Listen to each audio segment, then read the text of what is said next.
Char Dham Road debate. Why deciding the width for mountain highways does not warrant a defense versus environment debate, and how destabilization of the hills undermines concerns and the very idea of a reliable all weather route. The Supreme Court on Thursday reserved its judgment on an appeal by the Ministry of Defense for relaxing its September 2021 order that specified the road width under the Char Dham Mahamarg Vikas Pariyojana, Char Dham Highway Development Project of the Ministry of Road Transport and Highways. There is no such defense versus environment argument at all.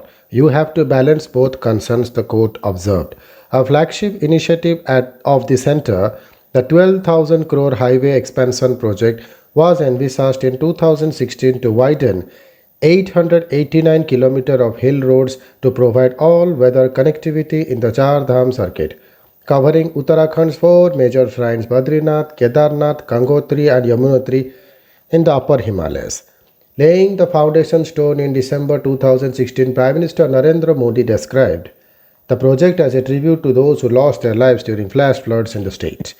The controversy. In 2018, the road expansion project was challenged by an NGO for its potential impact on the Himalayan ecology due to felling trees, cutting hills, and dumping muck, excavated material. The Supreme Court formed a high powered committee under environmentalist Ravi Chopra to examine the issues. In July 2020, the high powered committee submitted two reports after members disagreed on the ideal width for hill roads. In September, the Supreme Court upheld the recommendation of four HPC members, including Chopra, to limit the carriageway width to 5.5 meter, along with 1.5 meter raised footpath, based on a March 2018 guideline issued by MORTH for mountain highways. The majority report by 21 HPC members, 14 of them government officials, favored a width of 12 meter as envisaged in the project, following National Highway double lane with paved shoulder stand widths. 7-meter carriageway, 1.5 meter paved shoulders on both sides, and 1 meter earthen shoulders on either side for drains and utilities, hillside and crash barrier valley side. A wider road requires additional slope cutting, blasting, tunneling, dumping, and deforestation, all of which will further destabilize the Himalayan terrain and increase a vulnerability to landslide with flash floods. No rule of law. HPC Chairman Chopra wrote to the Environment Ministry in August 2020, underlining how the project was being implemented in brazen violation of statutory norms as if the rule of law does not exist. These include work without valid permission, project work and felling of trees on different stretches adding up to 250 km has been continuing illegally since 2017-18. A work order issued by the State Forest Department in September 2018 was not only post facto but also legally untenable. In fact, the department had written to the developer back in February 2018. Char Dham project is related to the ambitious plan of the Honorable PM. Considering the importance of the project, tree felling in the stretches quoted above is almost complete, even though doing so without complying with the condition of the in principle approval is a clear violation. Misusing old clearances. Work started on stretches adding up to over 200 km on the basis of old forest clearances issued to the Border Roads Organization during 2002-2012. This is illegal and defeats the regulatory purpose since the scope of work has changed drastically. With enormous hill cutting undertaken, muck has just been pushed down the slope along NH 125, posing a serious threat to the environment and local habitat. False declaration.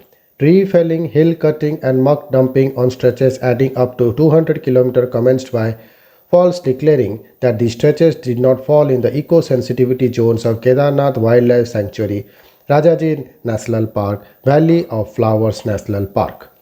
Work without seeking clearance. Work began on various stretches adding up to at least 60 km after withdrawing applications for forest clearances without furnishing reasons. Violation of Supreme Court directive. Work started on stretches adding up to at least 50 km, even though the state government said in an affidavit in April 2019 that stretches where work has not already begun would be subject to the direction of the Supreme Court. The defense angle. Even as the project grappled to come clean, it garnered support from MOD that moved as an appeal before the Supreme Court in November seeking a double lane road having a carriageway width of 7 meters. While conceived primarily to facilitate the Char Dham Yatras and to boost tourism, the project always had a strategic angle to it, as the highways would facilitate troop movement to areas closer to the China border. Suddenly, this became the sole justification for building wider routes.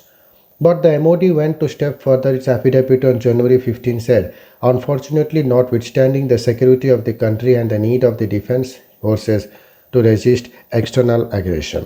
If any, at the Indo-China border, the HPC chairman and two members had recommended that no credence should be given to the needs of the armed forces. Chopra reacted immediately, emphasizing that no convincing argument exists in the recent affidavit of the MOD to ignore and override the profound and irreversible ecological damage to the Himalayas that will impact each and every one of us and generations to come. He urged the Supreme Court to ask the MOD to withdraw imputations of insecurity of motive against him and two other HPC members. Speed versus stability. The wider the road, the quicker the defense deployment and supplies. But widening a mountain highway, particularly on the young, still unsettled Himalayas, runs the risk of leaving the slopes more unstable. In fact, the HPC argued that a disaster resilient road is much more critical than a wider road, prone to frequent blockages, landslides, and recurring slope failures, concluding that an intermediate width for Himalayan highways was more judicious even for country's defense needs. During the hearing on Wednesday, the counsel for the NGO pointed out how three valleys in Pithogarh, situated close to the China border, were cut off due to landslide for 2 months, pleading that the army as well as civilians required a safe, reliable road and not one that remained blocked or got washed away periodically. The way things stand.